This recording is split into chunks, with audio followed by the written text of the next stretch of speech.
Celui qui pense qu'on peut sortir de la crise en travaillant à l'affaissement de l'État est contre la Côte d'Ivoire. Et c'est ce que j'ai reproché à la stratégie de Jacques Chirac. Il a essayé de vider la fonction présidentielle. Malgré notre constitution, nous avons une constitution présidentielle. Il a essayé de transférer le pouvoir du président de la République à quelqu'un qui est tout simplement nommé par lui, à un premier ministre non élu. C'est une incongruité. Quiconque, au nom des intérêts idéologiques ou des intérêts économiques, veut nous asservir, nous trouvera debout. 35 chars français venant de l'intérieur du pays qui déboulonnent sur Abidjan, traversent la ville à toute allure et foncent donc directement sur notre résidence. Canon pointé. Avant cela, nous avions déjà connu les tirs des hélicos de nuit sur la résidence. Des jeunes offraient leur poitrine nue et sur le pont comme à l'aéroport, ils ont été mitraillés par l'armée française qui tirait depuis des hélicos et qui les a abattus alors que c'était des gens qui manifestaient les mains nues. Des amis sont venus me proposer de me faire évader pour aller me faire dormir ailleurs. J'ai dit non. Il ne sera jamais dit que Gbagbo était un fuyant et qu'on l'a arrêté ou qu'on l'a abattu. Non. Si Gbagbo doit tomber, il tombera dans la maison où il travaille. Et je vous assure que ce n'est pas quelque chose de facile. La Côte d'Ivoire a été attaquée aussi parce qu'elle a souhaité être souveraine. Figurez-vous que avant que Gbagbo n'arrive au pouvoir, à cette époque-là, des années 60 jusqu'aux années 2000, quasiment, dans quasiment tous les pays d'Afrique,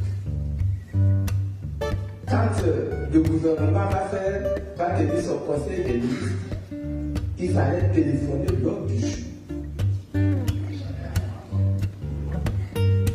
à l'ancien colonisateur qui apprécie et décide que tel point, vous pouvez le traiter, mais il faut le traiter dans tel sens. Tel autre point, ce n'est pas encore le moment de le traiter, donc il faut le retirer de l'autre. Figurez-vous également que lorsque nous sommes devenus indépendants, nous avons signé avec l'ancien colonisateur ce qu'on appelle un accord de coopération.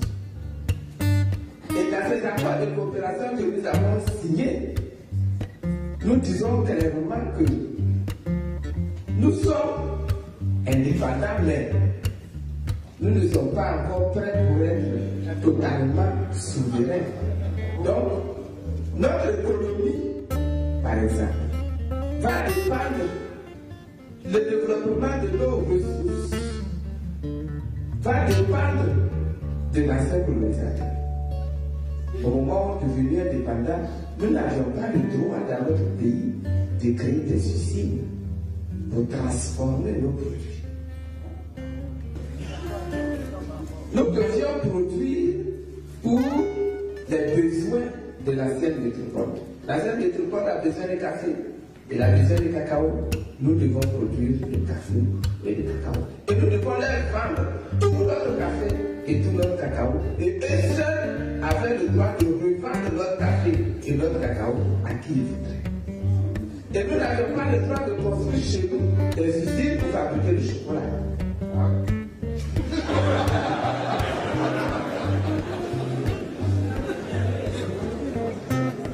Nous avons des ressources minières. Mais nos ressources minières, nous avons de l'or, nous avons, en Côte d'Ivoire, vous savez que nous avons de l'or. Nous avons beaucoup d'or en Côte d'Ivoire. Nous avons de l'or, nous avons du pétrole aujourd'hui, nous avons du pétrole, nous avons du pétrole, nous avons du gaz dans notre sol, nous avons du fer à l'ouest du pays, dans nos montagnes, nous avons du fer. Nous avons des manganèses chaque ville, là, mais nous avons du manganèse également à Bandjoumou, et nous avons du manganèse également à Mtchete, nous avons du manganèse. Nous avons de la bauxite. Or, nous avons du diamant.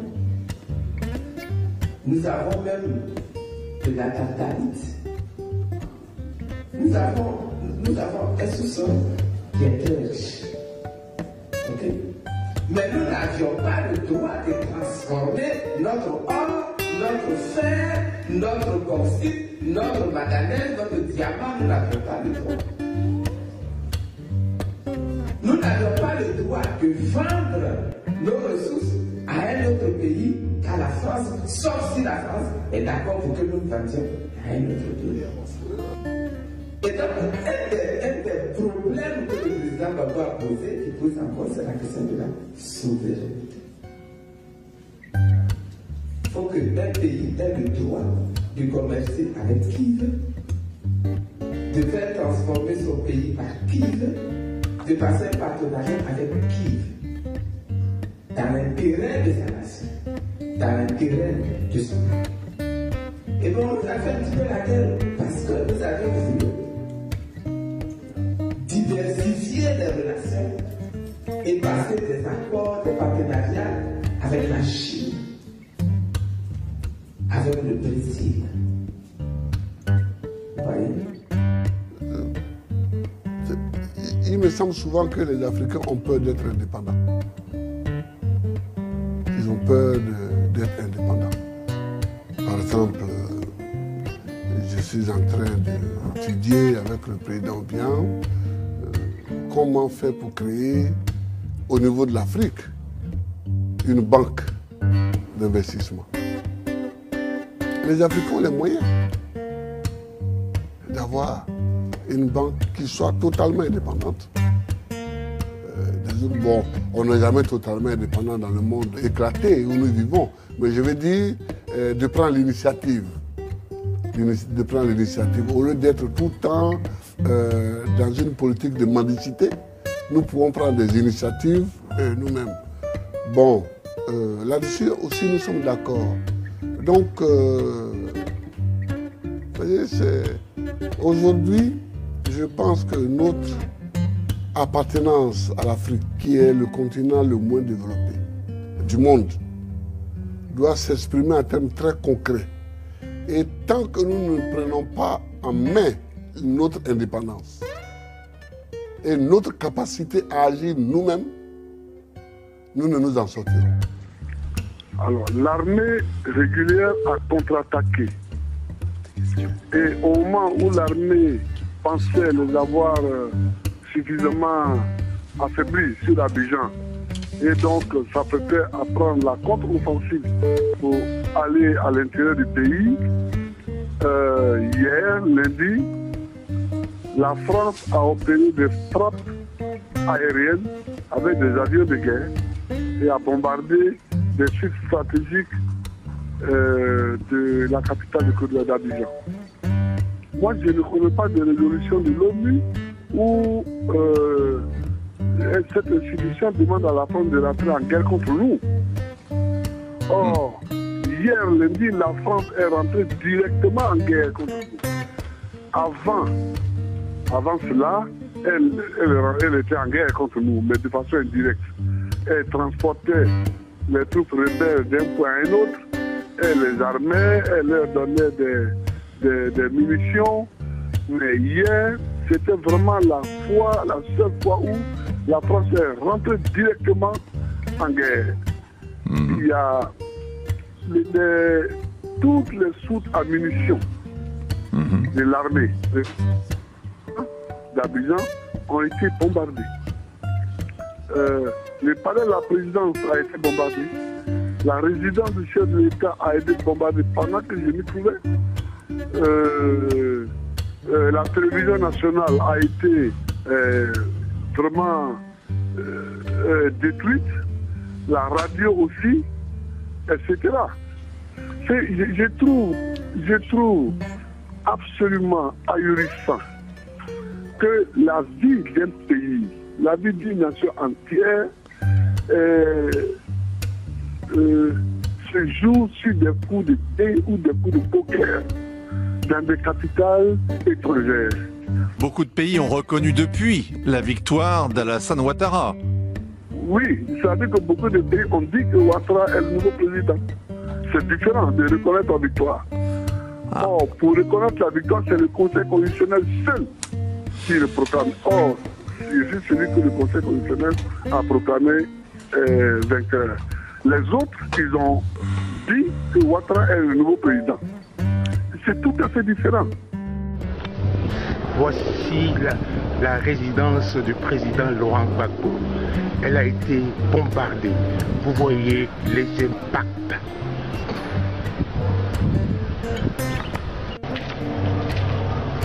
Le marbre a été entièrement foudroyé et concassé.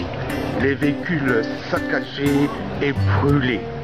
Voici la signature de la force Licorne, ici à la résidence du chef de l'État. J'ai été arrêté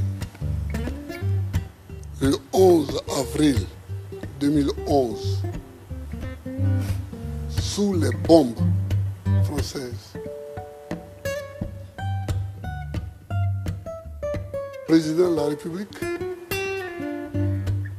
la résidence du président de la République a été bombardée du 31 mars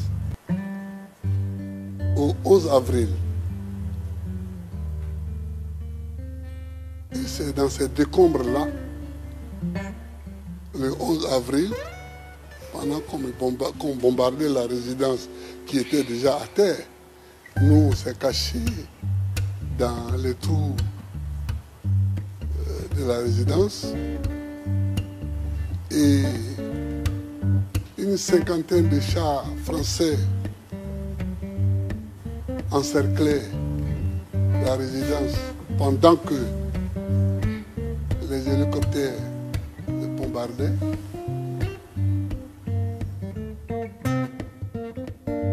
C'est dans ces conditions-là que j'ai été arrêté. J'ai vu devant moi mourir mon ministre de l'Intérieur, Tagro. J'ai vu mon fils aîné, qui est encore détenu en Côte d'Ivoire. Je ne sais d'ailleurs pas pourquoi on l'a arrêté. C'est peut-être parce qu'il est mon fils. Je l'ai vu battu. J'ai vu mon médecin personnel qui était avec moi, le docteur Blé, qui est encore à Korogo. Je l'ai vu battu et j'ai cru même qu'il allait mourir, mais Dieu merci, il n'est pas mort. Mais Tagro a eu moins de chance, le ministre de l'Intérieur. C'est dans ces conditions que ça s'est fait. Bon, je ne vais pas continuer parce qu'on n'est pas dans le procès, mais je veux dire, les conditions de l'arrestation sont celles-là. C'est l'armée française qui a fait le travail.